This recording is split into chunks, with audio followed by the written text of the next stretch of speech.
Hii ni Maisha Kamili, tutakufungulia Biblia uyaone maisha. Karibu sana ndugu mtazamaji katika kipindi chetu hichi. Leo tunasikia Ijumaa, lakini wiki nzima tulikuwa somo la ngapi eti mzee? Bwana, somo la 10. Somo la 11. Tunasema vikwazo. Na tulikuwa tuna fungu zuri la Warumi 5 kuanzia fungu la 3 mpaka 6 pale. Twende nalo hilo. Anasema wala si hivyo tu, ila na mfurahi katika dhiki pia, mkijua ya kuwa dhiki kazi yake ni kuleta saburi, na kazi ya saburi ni uthabiti wa moyo, na kazi ya uthabiti wa moyo ni tumaini, na tumaini halitayarishi, kwa maana pendo la Mungu limekwisha kumiminwa katika mioyo yetu na Roho Mtakatifu tuliyepewa sisi. Haleluya. Basi kabla tujaendelea tupate kuomba. Mungu wetu na Baba yetu mtakatifu, jina lako litukuzwe.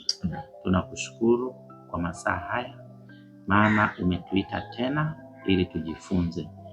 Wewe ukiwa mwalimu wetu, tunaomba utujalie usikivu, na hata mtazamaji wetu naye apate kuelewa haya masomo sawa sawa na mapenzi yako. Amen. Kaa nasi tunapoanza hadi tumalize, katika jina la Yesu Kristo. Amen. Amen. Sasa tunapokamilisha somo letu, fungu ndio hilo tumeweza kulikalili, twende moja kwa moja. Haya masomo yanalenga moyo wa kila mmoja wetu hapa. So uko tayari kufunua moyo? Tuko tayari kufunua moyo. Nipo tayari. Linasema, je, ni kwa namna gani changamoto yoyote unayokabiliana? Kwanza unakubali unakabiliana na changamoto? Au umewahi kupambana nayo? Je, hizi changamoto zimeathiri vipi mtazamo wako kuhusu Mungu? Na unawezaje kuona kwa wazi tabia ya kweli ya Mungu kupitia changamoto hizi? Mimi kwanza kwa maisha ya halisia kabisa, mara nyingi katika maisha yangu mimi nikiwa napitia changamoto, lakini hata zamani, niongelee sasa zamani, inanipelekea kunikosesha amani. Inafanya kabisa, yani nakuwa sina amani, sina raha moyoni. Mungu anakuwa anamuonaje hadi unakosa amani? Yani kwanza hata picha inakuwa haipo hapo. Unakuwa unaona hii inabidi nipambane mimi. Ni kama imefuta. Ni kama yani hayupo. Unaona kama mimi hapa inabidi nipambane mwenyewe. Na mara nyingi imekuwa nikitegemea kupambana mimi mwenyewe, ilikuwa inanipelekea kufeli au kukosa amani kabisa. Na hata lakini kuna nyakati ambazo nilikuwa nikipata changamoto namtegemea yeye. Kwa kweli niwe mkweli na muwazi kabisa mbele ya kamera. Ilinipatia amani, na ilinipatia na ushindi pia. Uliona tofauti kabisa? Niliona tofauti kabisa. Na ile kanipelekea mtaji. Kuna nyakati nyingine ninakutana na changamoto katika kazi, lakini ninapotegemea neno lake, ninapomtumainia, ananyoosha mkono wake, anasema basi kumbe changamoto zote ni mapito, nimtumainie. Na uzuri usipata neno uzuri mapito. Kumbe kile kitu kibaki pale milele. Ni swala la muda, lakini ili niweze kufaidi nikae katika yeye. Nione namna gani anaponipitisha hapo. Amen. Nabarikiwa. Naona umekohoa kidogo. Una nini zaidi hapo?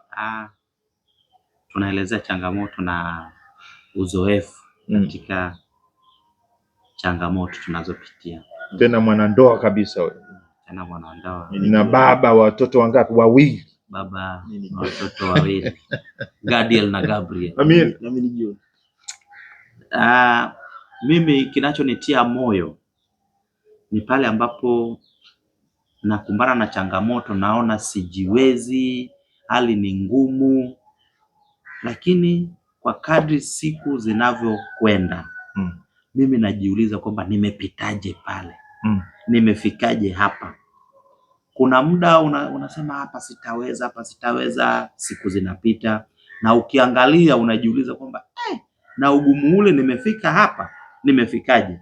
unakuja kuona kwamba kumbe sio kwa nguvu zako mwenyewe, ni Mungu ndiye anayekuvusha. Amina. Kwa hiyo mimi, kwa hiyo unazungumzia uzoefu wa baada ya kupitia changamoto, ndio unagundua kwamba Mungu kweli alikuwa amekuvusha. Ukiwa unapitia, nikiwa napitia naona ugumu, lakini kuna kitu kimoja huwa kinanitia moyo kwamba Yesu alisema kwamba anajua duniani kuna dhiki. Kwa hiyo napata faraja. Naona ugumu, lakini unajua kama unaweza kuwa na kidonda, afu kuna muda kidonda kinaona hiki kidonda kitapona. Sasa katika kupitia hicho nasema Yesu anajua kwamba duniani kuna dhiki, na alisema kwamba yupo nasi hadi mwisho. Nasema kumbe katika machungu haya yupo nami. Kwa hiyo sasa baada ya pale kumbe yeye ndiye alikuwa na mimi, ndio maana nikavuka. Amen. Tukisonga mbele tuko humo fungu swali la 3 katika mfululizo wa maswali yetu hapa. Je, moyo wako ni mnyenyekevu? Je, unaamini kwamba Mungu bado anatawala na kuongoza maishani mwako licha ya matatizo? Ikiwa sivyo, unawezaje kujifunza kuamini kwa unyenyekevu katika wema na upendo wa Mungu kwa binafsi? Hebu tuzungumzie hayo. Unyenyekevu, kuamini wema. Umeshawahi kuendesha gari? Alafu shawahi muendesha dereva, yani dereva ambaye naye anajua kuendesha gari?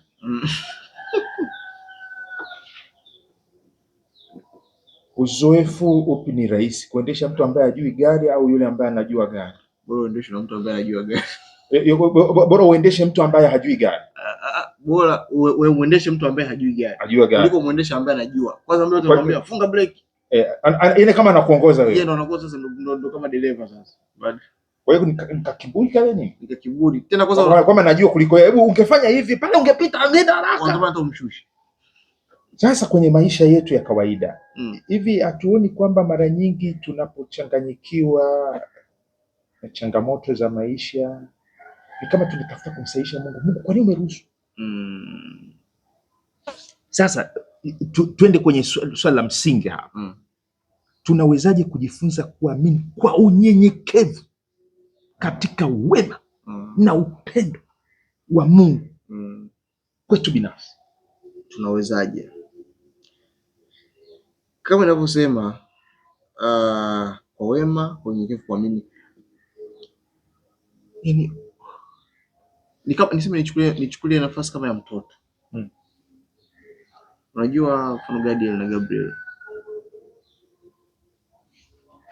baba yao akiwaambia kwamba ninatoka ninaenda kwenye maisha kamili sasa hivi asubuhi ya leo, wanamwamini. Mfano halisia, wanamwamini kabisa, anaenda kwenye maisha. Hawajui baba anaenda sehemu, hajui, yaani hawezi, hata wakiuliza mtu akija mgeni akauliza baba yuko wapi, akiwaambia kitu wanamtii. Tunatakiwa tuwe kama watoto wadogo. Unakuaje kama mtoto mdogo wakati unaona una akili zako? Kwa kunyenyekea na kutii na kukubali kwamba alichokisema baba ndicho, na naamini neno lake, naliaminia neno lake alilosema, na nalitumainia kwamba ndilo lenyewe na ndilo sahihi. Hakuna mtu ataniambia kingine. So mtoto toka kirudi pata atakwambia hapana, atakwambia nimekutana naye meza, akwambia hapana, yuko kule kwenye maisha kabisa.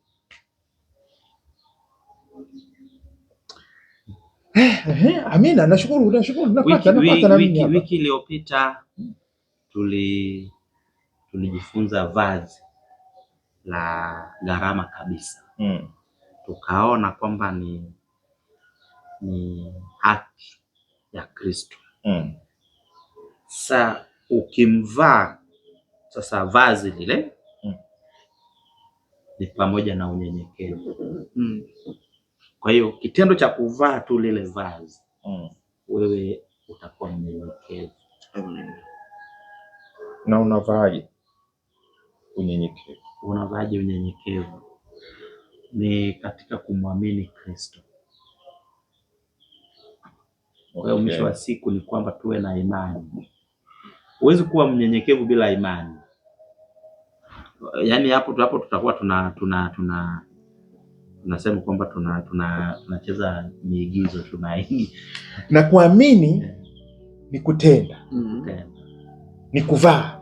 Amina. Maliza neno la mwisho. Si hofu chochote, Bwana yuko nami. Amina. Unasema neno gani kuhusiana na vikwazo? Somo la vikwazo. Kwenye vikwazo tumtazame Yesu. Na mimi namalizia kusema Yesu ni Bwana. Amen. Amen. Baba yetu wa mbinguni, tunakushukuru kwa ajili ya Bwana wako, uwema wako, upendo wako unaotuhakikishia usalama wetu hata katikati ya vikwazo na dhoruba. Amen. Kamfunike mtoto wako hapo. Wewe ni Bwana, wewe ni mwema, wewe ni Mungu.